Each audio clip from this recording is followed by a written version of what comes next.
Bismillahirrahmanirrahim. Dalam dunia perdagangan, mempromosikan produk sendiri sambil menjelek-jelekan produk pesaing bukan strategi yang cerdas. Itu bentuk kesulasan etis. Ketika trik kotor ini dibawa ke dunia pendidikan dan dakwah, terutama pesantren, dampaknya tidak lagi sebatas sosial, tapi juga menjalar ke ranah epistemik dan spiritual. Yang tercoreng bukan barang dagangan, melainkan marwah lembaga pembina akhlak dan pencetak ulama. Malik Badri mengingatkan, backbiting and slander do not only destroy trust in the community, they corrode the very soul of the one who engage in them. Menggunjing dan memfitnah tidak hanya meruntuhkan kepercayaan dalam komunitas, itu mengikis jiwa pelakunya sendiri.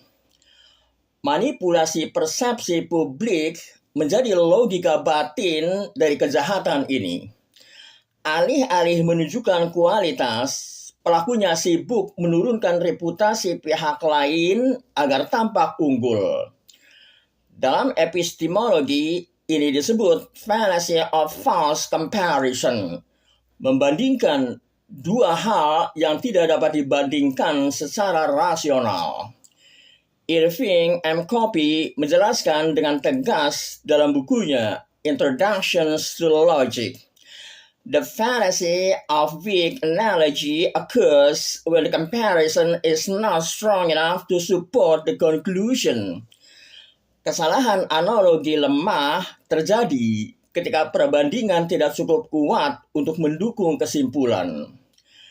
Ia juga menambahkan, analogical arguments are faulty when there is a relevant dissimilarity between the thing compared. Argumen analogi menjadi keliru ketika terdapat ketidakmiripan yang relevan antara hal-hal yang dibandingkan. Setiap pesantren punya sejarah, metode, dan kultur sendiri. Tidak bisa diperlakukan seperti merek yang bersaing dalam pasar letting. Pesantren adalah simpul dakwah dan pendidik yang saling menopang.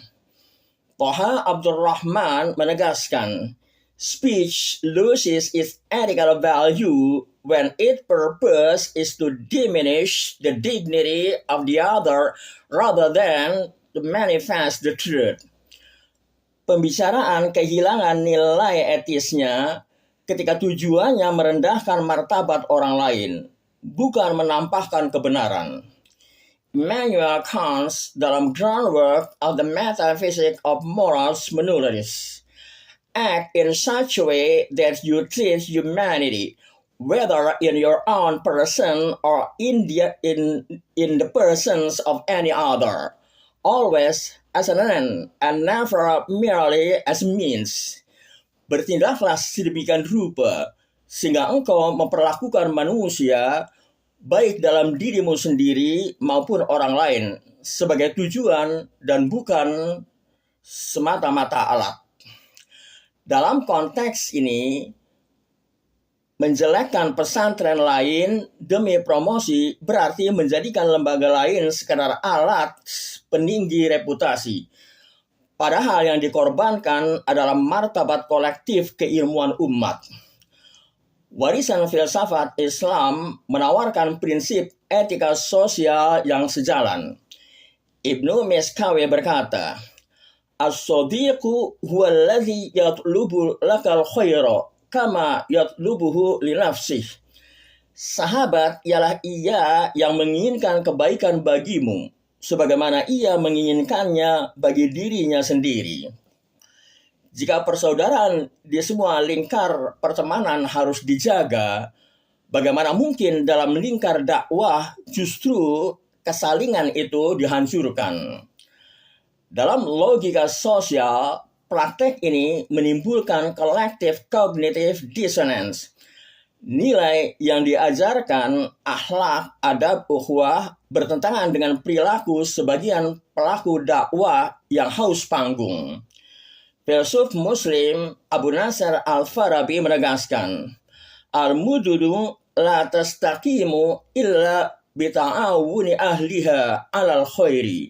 Sebuah masyarakat tidak akan tegak kecuali dengan kerjasama penduduknya dalam kebaikan. Pesantren yang yakin pada kualitas tidak membutuhkan propaganda destruktif. Cahaya lilin tidak padam hanya karena di sebelahnya ada lentera. Kebijakan paling jitu ialah fokus menghasilkan akhlak dan ilmu yang dapat dilihat publik tanpa teriak-teriak. Profesor Dr. Muhammad Naqib dengan lugas menyimpulkan, true knowledge leads to adab, and adab leads to justice.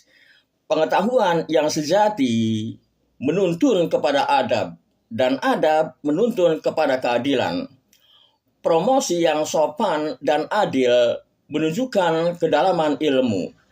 Promosi yang penuh caci maki hanya mengungkap kepanikan intelektual. Kesimpulannya, menjelekkan pesantren lain untuk meninggikan pesantren sendiri adalah kejahatan logis, etis, dan spiritual. Dunia pesantren membutuhkan kolaborasi dalam mengangkat martabat pendidikan Islam. Semua pesantren yang tulus mendidik adalah satu mata rantai pewarisan ilmu dan akhlak Rasulullah. Memutus satu rantai berarti mengancam kekuatan semuanya. Wallahu a'lam bishawab.